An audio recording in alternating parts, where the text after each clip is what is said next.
My name is Olivia Grant, and I am 32 years old. This is the story of how I fell in love with a man who turned out to be a master manipulator, and how I took my life back. I remember the first time I laid eyes on Ethan. It was at a charity gala, the kind of place where people sipped champagne and exchanged pleasantries in designer clothes. He stood out, not just because of his tailored suit and easy confidence, but because he had a magnetism about him, a charm that could disarm even the most skeptical heart. I was no exception. He was a successful entrepreneur, a self-made man who spoke about his ambitions with an intoxicating fervor. When he turned his attention on me, I felt like the only woman in the world. I had always been cautious about love, but with Ethan, it was different.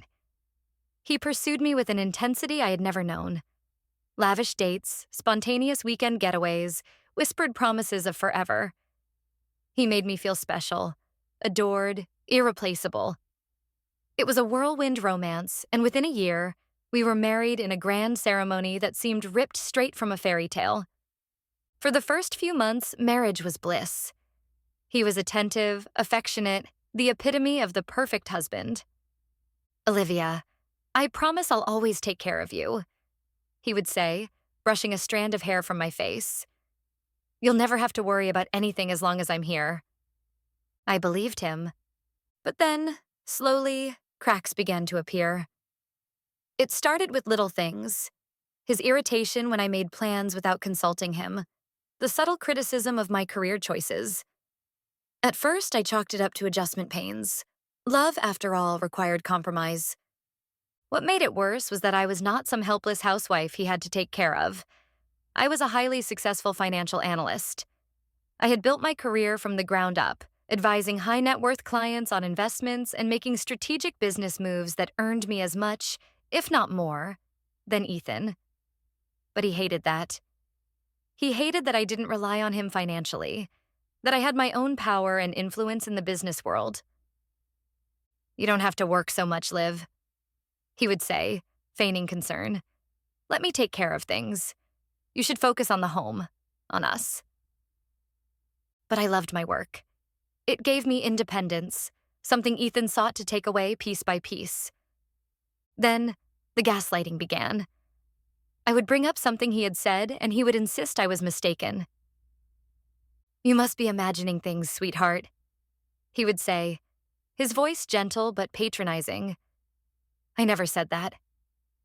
He controlled our finances under the guise of protecting me, dismissed my friends as negative influences, and soon I found myself isolated. My world had shrunk to revolve around him. Ethan's parents, Richard and Eleanor, only made things worse.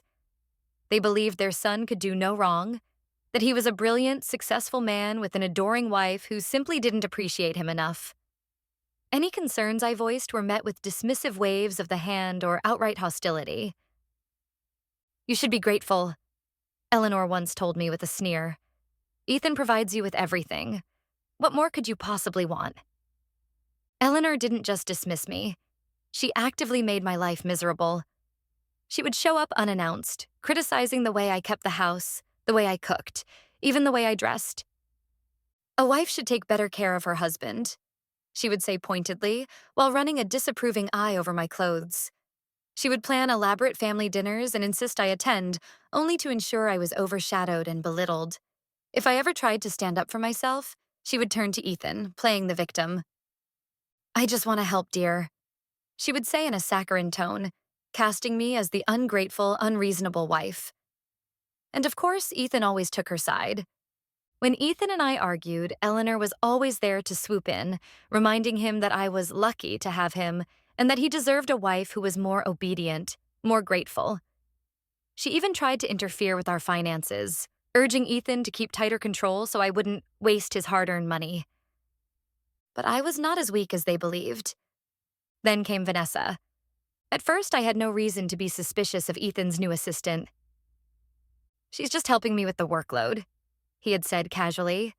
"You wouldn't believe how much easier she makes things." But soon, the late nights at the office became more frequent. The sudden business trips, the unexplained charges on our joint credit card, it all led me to the truth. The way he spoke to me worsened. "Olivia, Stop being so paranoid. You're imagining things again. The affection was gone, replaced by indifference and irritation. Our conversations became brief and dismissive. I noticed him texting late at night, his phone tilted away from my view. "Who are you talking to?" I asked one evening. He smirked. "Work stuff. You wouldn't understand." That was when I knew. I needed proof, and I got it. I installed a small spy app on our home security system, one he had insisted on controlling himself. I accessed the recordings and saw them together. Her lounging on our couch, wearing one of my robes, sipping wine from my favorite glass. The smugness on her face was unbearable. I also went through his emails, where I found hotel reservations, expensive gift receipts, and even a message to Vanessa promising that he would soon be free. But instead of confronting him outright, I let him think he had won. Until I was ready to strike. With the help of Maya and an excellent lawyer, I filed for divorce on my terms. By the time Ethan realized what was happening, I had already secured my assets, found a new place to live, and ensured he had no leverage over me. When Ethan found out I had filed first, he was furious. He stormed into our home, face red with anger. "You think you're going to win this?" He scoffed. "You're nothing without me, Olivia. You'll fail without my support. You need me." I only smiled. "No, Ethan, I never needed you. You needed me." His attempts to manipulate me failed spectacularly. His threats were hollow, his confidence shaken. Eleanor, of course, was outraged, calling me a selfish, ungrateful woman who had destroyed her son's life. But I didn't care. I had won. As for Vanessa, she too soon found out what it meant to be tangled in Ethan's web. When he was cut off financially, she quickly realized he wasn't the limitless source of wealth she had envisioned. Her disappointment was as bitter as her desperation, and in the end, she was left with nothing but broken promises. The day I walked out of our house for the last time, I felt lighter than I had in years. He had underestimated me, but I had outplayed him. And that, I realized, was the sweetest victory of all.